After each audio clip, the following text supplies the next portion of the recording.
All sorts of strange things can happen in the rain. But what happens when the rain itself becomes the mystery? That's what happened to an unsuspecting couple from Kentucky over 100 years ago, when a sudden shower of meat rained down on their home. Could this be true? And if so, what could possibly have caused meat to come raining down from the sky? Let's find out in today's episode of Colossal Mysteries. Our strange story starts on March 3rd, 1876, in Bath County, Kentucky. A couple named Mr. and Mrs. Crouch saw something strange falling from the sky while making soap in the backyard of their home. Mrs. Crouch looked up from her work to see a substance raining down on her seemingly out of nowhere. At first, she wasn't sure what it was, but by the time it hit the ground, it became clear. It was raining fresh, raw meat.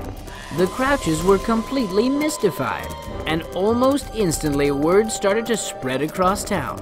According to one of the people who heard about the incident, the freakish sight was something to behold. Flakes of raw, boneless flesh that looked a bit like beef were scattered everywhere in an area about the size of a football field.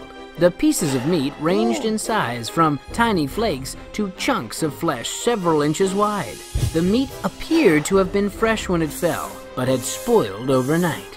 If the weather had been bad, the couple could have chalked it up to some kind of strange windy coincidence. But with no weather at all, morsels of meat were even harder to explain. Before long, the media dubbed the bizarre incident the Great Kentucky Meat Shower. Two unnamed gentlemen from Kentucky even went as far as tasting the meat, which they were convinced was either lamb or deer. A local hunter tried some too, and believed it to be bear meat, but no one could say for sure. So what could have possibly caused such a strange rain to fall, seemingly out of nowhere? Is there any explanation for the Great Kentucky Meat Shower?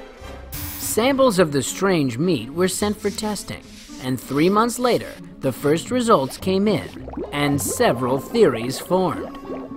A scientist who tested the meat in the months after the incident was confident that the meat wasn't actually meat at all.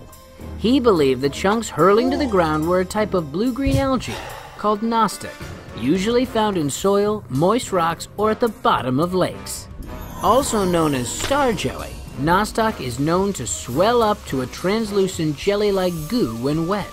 If it was up in the air, it could swell up in the rain and appear like it was raining down from the heavens. But there was one big problem with that theory.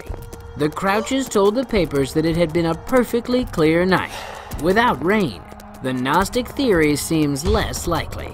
Other experts at the Newark Scientific Association in New Jersey tested samples of the mystery meat and came to a different conclusion. They identified the meat as lung tissue that likely came from a dead horse. By this time, the locals had already come to their own conclusion, which seemed to fit perfectly with their findings. They believed the meat had been vomited up by a passing flock of vultures flying overhead. But even to this day, we still can't say for sure what exactly rained down from the sky that night, and it's likely we'll never know.